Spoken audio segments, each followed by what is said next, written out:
Selamat datang di Generasi Nurani. Podcast kita ngobrol santai, tapi kita pakai hati. Dan pastinya kita juga bakal ngobrolin tentang isu-isu yang penting banget untuk anak muda, terutama yang sering kita anggap tabu, sensitif, bahkan bisa bikin salah paham. Oke, mungkin kenalan dulu. Kenalin aku Nadia sebagai MC hari ini dan Halo semuanya, kenalin aku Vanilla, aku sebagai MC 2. hari ini karena kita ngomongin tentang isu ya yang lagi hits di kalangan anak muda, kira-kira apa ya Kamela? Tahu nggak? Topiknya Kak. Oke, jadi topik kita kali ini yaitu stigma HIV penyakit karma. Itu pertanyaan yang besar banget, tapi jawabannya perlu kita lurusin nih Kak. Betul banget, karena HIV ini mungkin lebih banyak yang orang tahu tuh kutukan ya, dan Iya. kayaknya itu serem banget nggak sih? Maka dari itu di sini kita akan membahas dan juga meluruskan segala hal tentang HIV. Tapi biar kita nggak asal tebak-tebakan, nggak asal ngomong aja, di sini kita udah kedatangan narasumber yang keren banget yang akan nemenin kita dan buat kita lebih paham lebih dalam. Please welcome Ayu Risita dari Girls Act. Hai Kak Sinta, terima kasih sudah hadir di Generasi Nurani. Kita seneng banget nih kali ini bisa ngobrol bareng sama Kak Sinta. Mungkin Kak Sinta bisa kenalin diri sama Sobat Nurani. Oke, halo Sobat Nurani, perkenalkan aku Sinta. Aku sebagai koordinator dari Girls Act Indonesia, sebuah organisasi atau komunitas pemberdayaan perempuan Indonesia yang fokusnya kita salah satunya adalah di isu HIV. Oke, terima kasih sudah datang ke sini ya Kak Sinta. Mungkin sebelum kita masuk ke yang hal-hal serius dulu, boleh cerita sedikit Kak Sinta, kayaknya lagi sibuk apa sih? Akhir-akhir ini, seperti yang kita ketahui, kayak baru lagi musim orang nikah. Jadi aku lagi ada beberapa kondangan, terus yang tentunya sibuk di pekerjaan juga. Oke, kalau kakak kapan nikahnya? Aku masih lama. Oke, bisa nanti ya itu ya. Iya. Dan mungkin Kak Sinta juga bisa cerita nih, kenapa sih akhirnya Kak Sinta milih ke aktif di isu HIV ataupun bisa mengedukasi ke anak muda. Oke, ini mungkin tuh berawal dari aku kuliah ya. Jadi aku kuliah sendiri, basicnya atau latar belakangnya adalah kuliah di jurusan kesehatan masyarakat yang notabene HIV ini merupakan salah satu permasalahan kesehatan masyarakat. Nah, jadi tapi kalau misalnya kita tarik benang merahnya juga nih, sebenarnya aku juga dari SMP gitu ya udah ikut di KSPAN dan juga udah engage lah sedikit terkait dengan HIV gitu. Dan akhirnya ketika aku lulus kuliah, aku dapat kesempatan untuk gabung dalam sebuah NGO yang juga berfokus dalam isu HIV. Pada awalnya sih aku berpikir kayak apa yang bisa aku lakukan gitu dengan HIV, tapi pada akhirnya setelah aku berjalan kurang lebih, aku lulusnya tahun lalu dan berarti sekitar 1 tahun lebih aku sudah dibunuh HIV gitu ya. Jadi banyak banget ternyata dimensi-dimensi HIV yang menarik untuk kita kulik sebenarnya kayak gitu. Apalagi ini kaitannya dengan generasi muda gitu. Kita di sini ada beberapa pertanyaan juga yang kita ajuin. Ini kita dapat dari tentunya pendengar generasi ya Kak ya. Oke, jadi pertanyaan yang pertama itu untuk Kak Sinta, bener nggak sih HIV bisa nular lewat pelukan atau makan bareng? Oh, ini kita satu fakta gitu kali ya. Iya. Jadi kalau misalnya HIV apakah dapat menular dari pelukan atau makan bersama gitu? Sebenarnya itu adalah sebuah mitos teman-teman. Jadi HIV itu dapat menular jika memenuhi yang namanya 4 prinsip. 4 prinsip itu namanya ESC. Jadi ada exit, sufficient, survive, dan enter.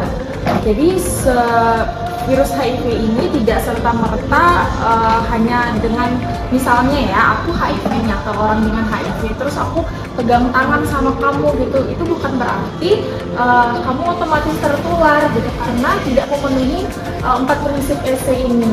Jadi EC ini apa sih gitu kan? Yang pertama E itu adalah exit. Jadi bagaimana virus itu yang ada di dalam tubuh orang dengan HIV atau ODIF itu dapat keluar misalnya melalui luka-luka. Jadi misalnya teman-teman ODIF itu ada luka, kan keluar darah. Salah satu media penularannya adalah darah. Jadi ketika darah itu keluar, nah itu berarti dia sudah memenuhi satu prinsip pertama. Kemudian dia prinsip kedua adalah S. S yang pertama itu adalah sufficient. Sufficient itu artinya adalah apakah virus yang keluar atau media misalnya tadi aku kasihkan ke darah itu cukup banyak untuk menginfeksi orang lain. Jadi kalau misalnya dia cuma setitik aja itu dia tidak mampu untuk menginfeksi atau mentransfer lah ya virusnya dari teman-teman ke orang lain. Kemudian S yang kedua itu adalah survive. Jadi mampu nggak sih virus ini itu bertahan sebelum dia menginfeksi orang lain? Karena belum tentu ketika virus itu keluar itu dia mampu bertahan, karena virus atau yang virus HIV ini dia nggak mampu bertahan lebih dari 4 jam di luar. Kemudian adalah yang terakhir adalah E atau enter. Jadi ketika virus itu keluar dari tubuh orang dengan HIV, bagaimana caranya untuk menginfeksi adalah dengan memasuki tubuh orang lain. Misalnya ya, aku luka tadi kan, terus aku berdarah nih banyak gitu misalnya. Terus kamu juga luka gitu, akhirnya darah yang berasal dari tubuhku masuk ke kamu ya bisa jadi. Itu bisa jadi menginfeksi kamu.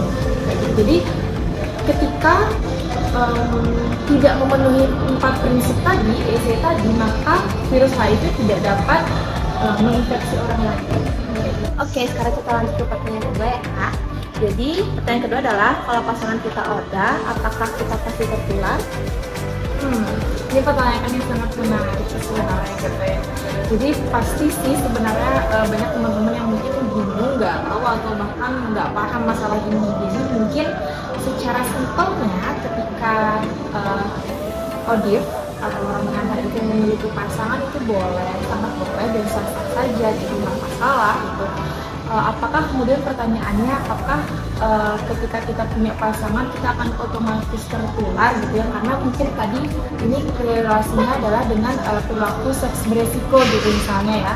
Nah teman-teman, ada yang namanya tes VL atau tes viral load. Jadi tes viral load ini adalah sebuah tes yang memang wajib dilaksanakan atau dilakukan oleh teman-teman ODIF secara rutin gitu ya. Kalau misalnya baru pertama kali diagnosis HIV atau positif HIV, dia di 6 bulan pertama harus cek VL. Tapi kemudian jika sudah rutin, maka setiap tahun gitu ya. Jadi VL ini berfungsi untuk apa? Untuk mendeteksi apakah dalam tubuh ODIF itu ada virus apa enggak, gitu. Apakah virusnya terdeteksi atau tidak, gitu. Nah, cara agar virus itu tidak terdeteksi adalah teman-teman ODIF minum rajin yang namanya ARV. ARV itu apa? ARV adalah obat antiretroviral.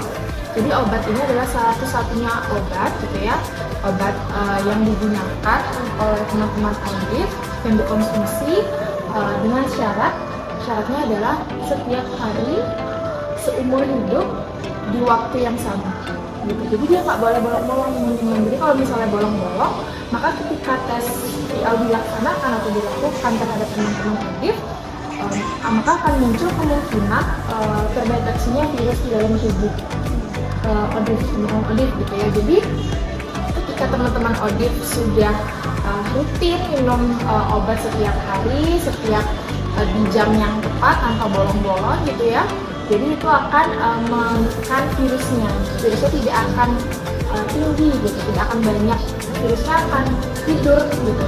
Tapi disclaimer, virusnya nggak akan hilang dengan obat ARV karena belum ada sampai sekarang obat yang mampu untuk menghilangkan virus HIV itu. Kenapa teman-teman atau orang dengan HIV harus minum ARV hingga seumur hidup gitu ya. Jadi dan kalau misalnya kita korelasikan dengan pertanyaan tadi, apakah kita otomatis tertular apa enggak gitu. Jadi ketika teman-teman memiliki pasangan ODIF dan dia rajin untuk minum obat setiap hari di waktu yang sama, di jam yang sama, maka otomatis VL-nya akan tidak terdeteksi dan itu akan aman. tapi penting juga untuk tetap selalu menggunakan yang namanya pengaman. Jadi belum tentu tertular, tapi ada resikonya. Iya, ada resikonya, makanya itu tadi penting, balik lagi teman-teman ODIF ini harus yang namanya minum obat ARV setiap hari, nggak boleh bolong di jam yang sama. Mungkin dari sini juga kita bisa ambil kesimpulan bahwa kalau misalnya kita sebagai pasangan gitu ya, ada punya peran penting buat ngingetin kamu minum obat dong setiap hari ya gitu kan, supaya nanti VL-nya bagus gitu, tidak terdeteksi. Artinya kita harus tetap saling support ya, betul. saling perhatian gitu Betul. kan, jangan ditinggalin. Jadi memang obat ini tuh tidak bisa menyembuhkan tapi bisa menekan, artinya remisi dalam virusnya itu ya. Oke, jadi pertanyaan yang ketiga dari Sobat Nurani itu, kenapa sih HIV masih sering dianggap aib padahal udah banyak edukasi di mana-mana? Kenapa ya gitu ya? Kalau aku lihat ini tuh sama dengan kayak setiap hari ada kelahiran baru gitu ya. Jadi akan terus berkembang, stigma, diskriminasi akan terus berkembang pada orang-orang yang tidak paham gitu. Jadi kenapa HIV ini padahal sebenarnya kalau misalnya kita tarik jauh gitu ya, ini sudah sangat berpuluh-puluh tahun, udah berapa tahun mungkin ya, pemerintah maupun NGO maupun semua elemen itu berfokus untuk mengentaskan atau ibaratnya ya menanggulangi terkait dengan HIV ini sendiri. Kenapa akhirnya masih dikatakan atau masih ada stigma dan diskriminasi? Karena mungkin pertama kita datang dari orang lain ya. Ada dua faktor gitu, ada internal dan eksternal. Jadi kalau dari eksternalnya misalnya dari lingkungan luar, dari lingkungan teman-teman ODIF itu sendiri gitu. Jadi masih banyak orang-orang, walaupun tadi Renella bilangnya udah banyak edukasi, tapi aku rasa masih terus harus dilakukan. Kenapa gitu kan ya, aku bilang tadi setiap hari ada kelahiran baru terus, jadi akan ada orang baru terus, akan ada terus orang yang nggak tahu tentang HIV kayak gitu.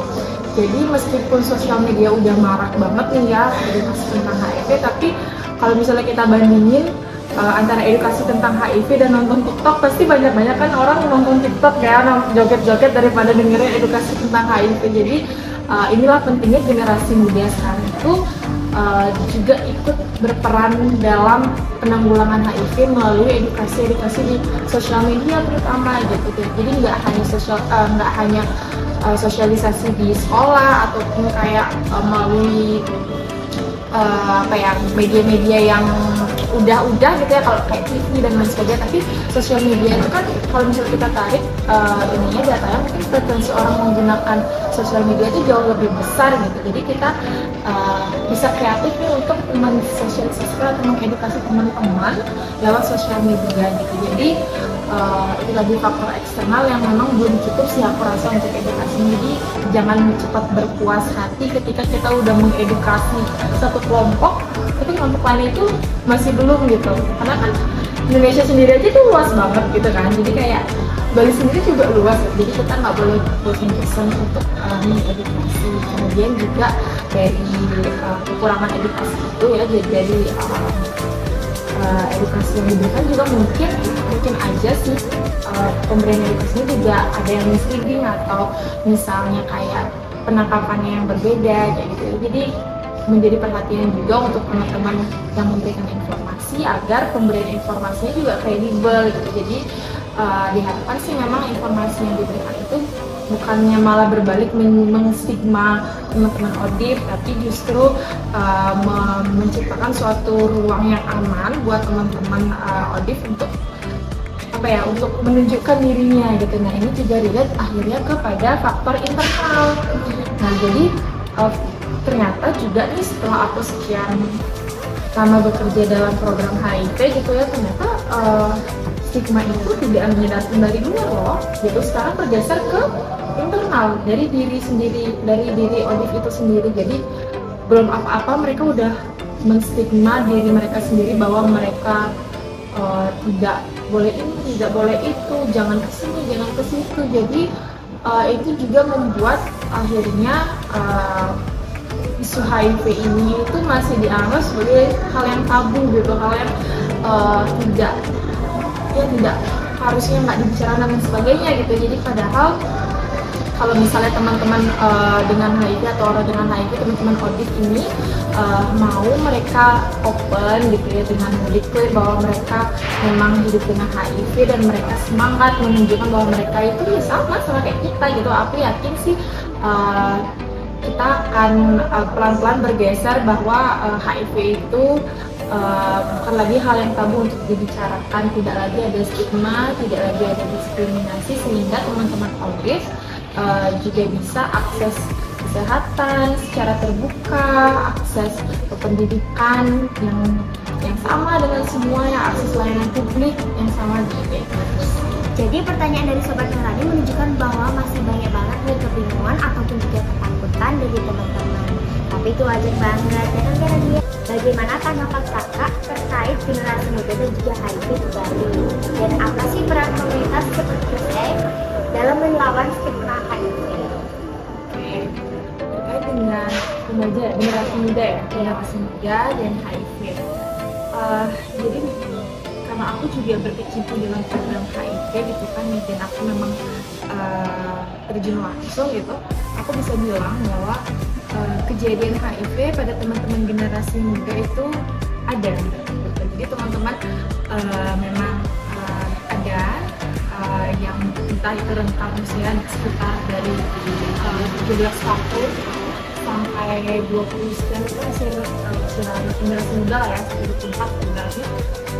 Ada teman-teman, jadi cukup tinggi dan maksudnya cukup menjadi suatu kekhawatiran juga nih gitu.